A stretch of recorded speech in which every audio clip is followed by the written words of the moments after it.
سرخط خبرها. نرخ ارد در تاجیکستان بازگران شد. غالبان گرین کارت معین شدند. تقدیر غالبان سال گذشته نامعلوم است. مقامات گفتند در کشور تا 4000 همشیره طب نمیرسد.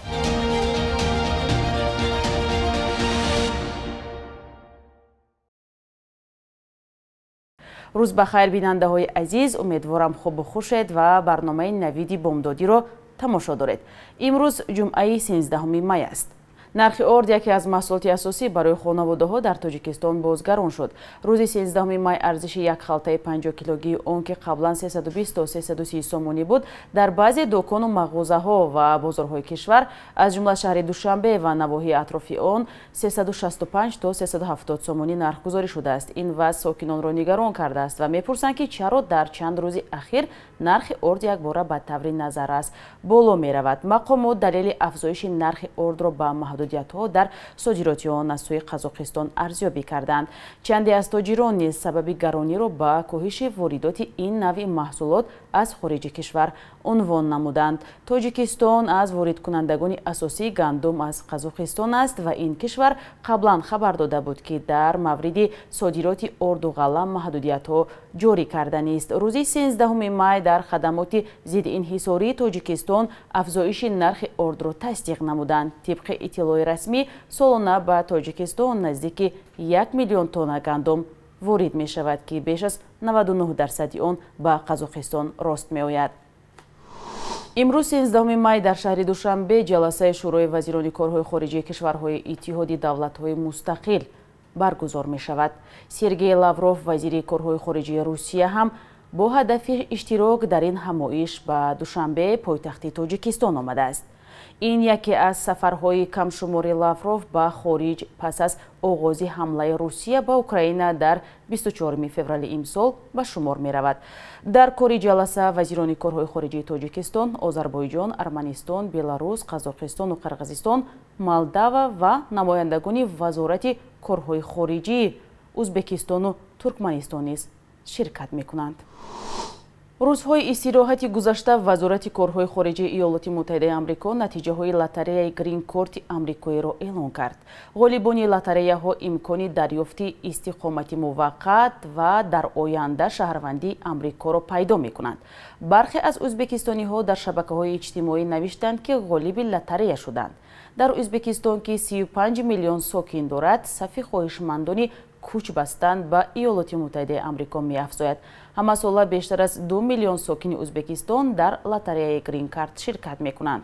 ساکنان سمرقند همیشه از روی تعداد اشتراکچیان در بازی گرین کارت در مقام های اول قرار دارند. 7 سال پیش رسانه ها نوشتند که سمرقندی ها در این بازی دست به قلابی میزنند. بلوگر فاروق سمرقندی گفت که عین حال مقیاس قلابی مثل سالهای پیشتر گسترده نیست. در همین حال تقدیر آنهایی که سال گذشته در بازی گرین کارت پیروز شدند ناروشن است. هزاران غالب گرین کارت برای سفر به آمریکا و به تنظیم درآوردن رسمیات دیگر به کنسولگری های این کشور دعوت نمی شوند. جسد ساکن 7 ساله شهر حصار را که در روز عید فطر در آب غرق شده بود پیدا کردند. ساکنان دهه دوچیناره شهر حصار جسم بیجان این نورس را 2 روز پیش در پی خشک کردن آب کانال یافتند. عبدالله صلیفی 7 ساله با برادرش روز عید رمضان هنگام گذشتن از بالای کانال نزدیک دهه دهقان‌آباد به آب افتادند.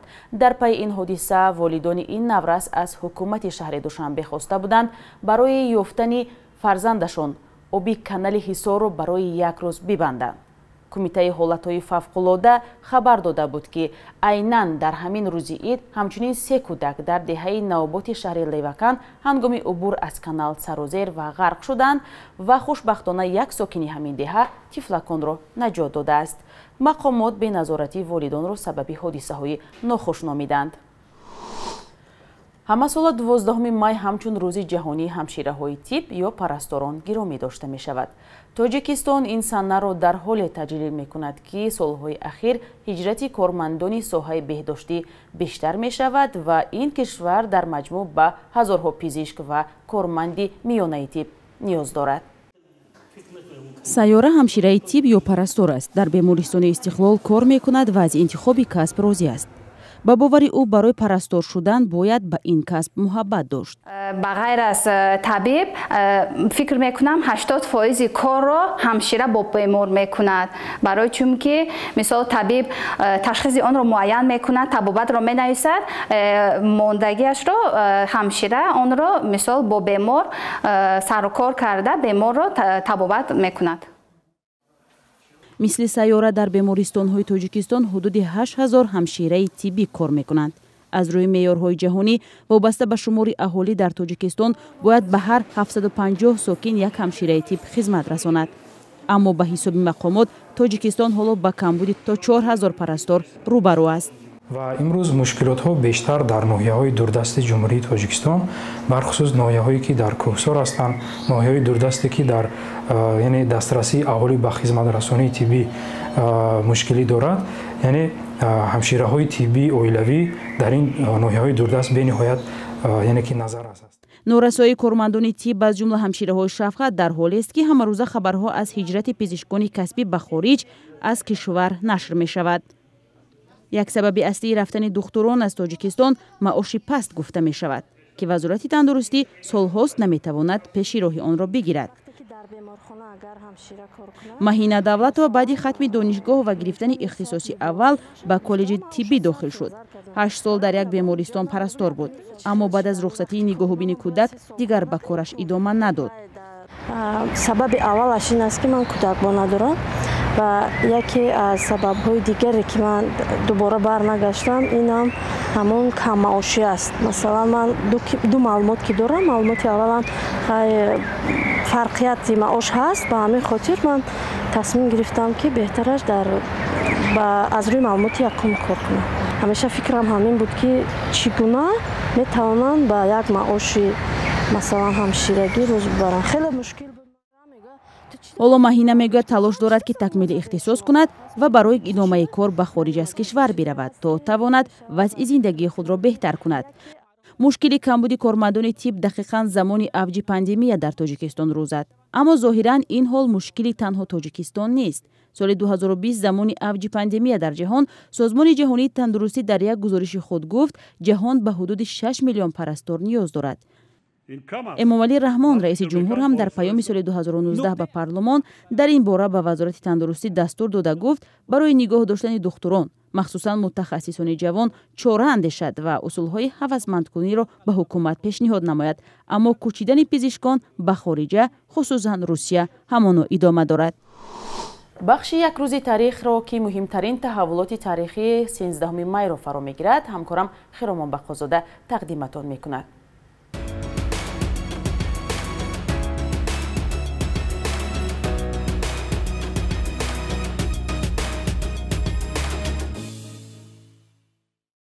سیزدهمی می سال 2005 شهر اندیجان ازبکستان شاهد خشونت‌های بی‌مثل شد. در پی اعتراض‌های گروهی ساکنان از حکم ناعادلانه صاحبکاران در یک دادگاه محلی صدها نفر به خیابان‌ها ریختند، ولی مقامات قدرتی آنها را هدفی تیر قرار دادند. مقامات گفتند در این حادثه‌ها 187 ولی به قول فعالان حقوق زیاده از 1000 نفر کشته شدند. هزارها نفر دیگر زندانی شدند. تنها بعد مرگ اسلام کریمов президенти собиқ намояндаи расмии додситони кулли Узбекистон гуфт ҳукумат ба хато роҳ дод. 13 май соли 2016 дар Тоҷикистон мақоми омбудсмени кӯдак таъсис шуд ва Раҷабмоҳ Бадриддинова, ки баъдан номаш Ҳабибуллозода шуд, ба ин мақом таъин гардид. мунаққидон мегӯянд омбудсменҳои тоҷик дар робита бо ҳаводиси доғи ҷомеа муҳри хамӯшӣ ба лаб заданд, дар ҳоле ки бояд дар саргаҳи фаъолиятҳои марбут ба дифоъ аз ҳуқуқи инсон бошанд. дар Тоҷикистон то имрӯз бисёриҳо байринанд ки ба хотири шаффофу барои ҷомеа дастрас шудани кори ваколатдори ҳуқуқи инсон ин сохтор бояд аз ҳукумат ҷудо ва мустақил бошад. 13 май соли 2014 дар як таҳқиқоти беҳдоштии Созмони ҷаҳонии тандурустӣ Тоҷикистонро кишваре номиданд ки дар он истеъмоли машрубот ё алкоҳол дар сатҳи поинтарин дар миёни кишварҳои Осиёи марказӣ қарор дорад. муҳаққиқон як далел ин тамоилро ба майли бештари мардум ба дин рабт медиҳанд.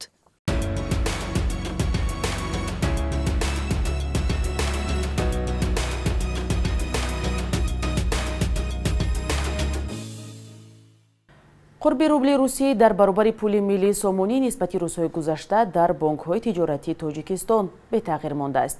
Субҳи имрӯз дар бонкҳои тиҷоратии тоҷикистон 1000 рубли русиро аз 155 то 166 сомонӣ иваз мекунанд.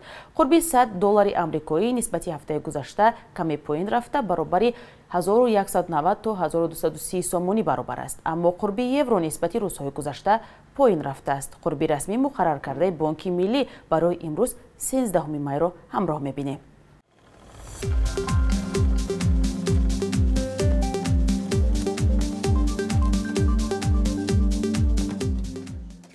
бинандаҳои азиз, шумо навиди бомдодиро тамошо кардед. рӯзи хуб дошта бошед. То суҳбати дигар, худо нигаҳдоратон.